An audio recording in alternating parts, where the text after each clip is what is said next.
This is the Merchants of Magic intro. We're singing about it now. Well done. Thank you. Let's talk about it.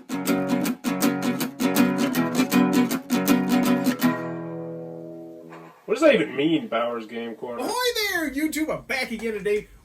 We're back again. For another Thoughts from the Corner. And today I'm here with my good friend Adam. And we're going to be checking out Merchants of Magic from Rock Manor Games. This is for 1 to 8 players. Take about 45 minutes to play. It's for ages 10 plus. And this is a chunkier, and they use these words, chunkier roll and write game. Where essentially at the beginning of the round, and there's going to be 10 rounds, someone's going to roll the dice in the center of the table. It doesn't matter who does it. And then you're going to use at least two, potentially more of those dice. And you are going to use those to craft different items, different bracers, different weapons, different generic fantasy items, but then you're also going to use those dice to make enchantments. And there's two separate sides that are going to go on your pretty big. I mean, this is pretty sizable for a roll and write.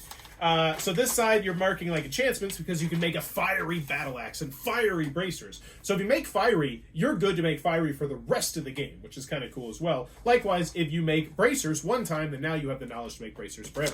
So you're going to be filling it on here, going over the course of 10 rounds. There's potions you can get, which will modify the die roll. People will be like, you rolled crap or you rolled great, and there's some other perks and bells here and there. The big thing that I do want to mention before we get into it, that I think most people are going to remember about this, it has a really interesting system because the jewels and the things that you're trying to craft, the bracers and the fire axes and all that sort of stuff, are actually what are called customers, and those customers are going to go from shop to shop to shop. At the end of each round, the card you're going to have 3 or 4 cards in front of you. The card on your left is going to go to your neighbor, which means you're actually going to want to be looking to the right to see what's coming to you. So there is some forward planning on there. But this is the review. If you want to see the gameplay, shot a solo on it. Let's get into the thoughts on it. What was this is your first time playing? Yeah. I enjoyed it, but I don't know that I'd enjoy it again. There was a little bit of, I don't know, I didn't feel like I ever accomplished a whole lot. It was like I was always trying to catch up with something, and I never got there. I never reached a point where I was like, "Ooh, yeah, this is what I'm doing. This is where I'm at." And at one point, the person to my right, started building the things that were in front of him. So I had no idea what was coming at me, and it was just like basically, hey, what can I afford right now? I'm gonna pray that the card that flips up is the one that I need. And for me, that was, I don't know, I didn't care for it. I wish that there was some other way to, figure out what to do. I wish there was a different way to play or something. So you still think it's good, but it's not what you want to play again? I think it's good, but to me, it's a little too random for my liking. And so this is my 5th time playing this now. And I've played it at different player counts. I played it twice solo. And I really enjoy this. I think it is a good to very good roll and write that has the potential to be great with an expansion that reduces the randomness, as you put it. Because, yes, the randomness in this game it's more than I think a lot of people are going to like for a 45-minute game. And it's not just the randomness you were talking about, because there's a huge element of randomness that I warned us about at the very beginning of the game. Now, it didn't rear its ugly head, but you have what's called a sponsored adventurer, which is one card that goes in front of you. And if you're able to complete these 3 very specific things, so if they come up in front of you and you can make them, then you can start gaining bonuses down here on the bottom. You don't have to go out of your way to make those. In fact, you'll probably be planning your strategy around them. They just fall kind of into your lap. And once again, how do they fall into your lap? Pretty randomly. Now, yes, you can say, he's going to get the orc dragon thing coming up. I better stop him. But you're not paying attention to that. No. And if you even tried to really stop them, and you weren't already leaning into that direction, you're just going to screw yourself over. Yeah, yourself is really bad. And the randomness in this game is the one, because I'll be honest with you, the first time I played it, I thought it was great. I thought it was just like, wow, I love this. And then I agree. I think the randomness is the one thing that I think is going to turn people off of this game, aside from the components. That's another thing that I want to mention, is that for whatever reason, you're probably going to want to replace your brown D6 with a red D6. Also, I think Josiah pointed out the yellow one is not yellow.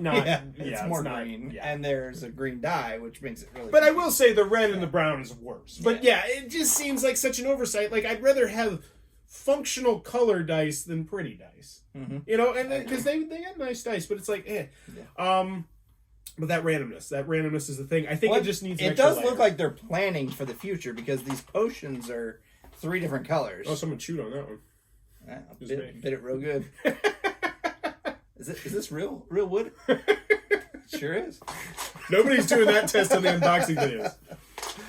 So, in the end, we both think it's good, but you need to go into it knowing that there is some randomness. But overall, I do like what it's offering. It's easy once you understand what's going on. The rule booklets also could have been better. Like, come on, that's not a front cover to a rule booklet. But there's like one spot on the board which the first time we played is like, I think this is how it works. And I think there was another rule. Yeah, it was like, if something is if it's for the elves and is it fiery, does it count for something or other? And it's not in the rules. You just kind of have to. I think it is. Yeah, it probably is. But in the end, Merchants of Magic, I think it's you think good. Yeah, I think very good roll and write. It's not my favorite. I'd still lean towards Cartographers. I enjoy that a good deal more. But I think that this has a lot of potential, and I do like the bones in this game. And I think I'm going to keep it because the other thing that I didn't mention, is it's fun solo. It's a good little solo jaunt. Takes you maybe 20, 30 minutes, and it's just try to beat your high score. Probably less frustrating solo as well. Yeah, and you also have. Yeah, because the way it works solo is you have 4 cards in front of you, and then you can see the 2 cards right here that are going to cycle to you. And I almost wish that there was just like 9 cards in the middle that anyone could build or something. You know, something like that. Or maybe just a way to replace a card or trade cards or anything like that would be like if you could mark one spot down right here, which is, kick a customer out. Like kick a customer out. Like I'd spend a die to kick, to kick the somebody out of there. Yeah, kick the card on the far right. That sounded weird. It sounded political. I'll kick them out too. I won't. I invite everybody, even though. Chill out. We shouldn't talk about this. Nope. We shouldn't. Why am I still talking about it? Move right past this. Oh, man. Merchants of Magic. Good, not great, but with an expansion, I think it's got potential. Look at that. You got tons of box space. Yeah, box space. Plus, double-sided. Yeah. There you go. Merchants of Magic from Rock Manor Games. An enjoyable game, pretty much no matter what. I don't foresee many people hating this game, but I think that randomness is going to turn a lot of people off. If you enjoy, and also it goes up to 8 players, which is cool. Wow, but, I didn't know that. Chill out. It only comes with 4 pencils. Well, write that one off. That is Merchants of Magic. If it looks like my cup of tea, be sure to check that one out. If you're enjoying what I'm doing, please click on that subscribe button down below. As I'm trying to reach 9,000 subscribers, celebrate my 9-year anniversary of making YouTube comment. And in the comments below, let me know what is your roll and write game. What? Okay, I'll ask this.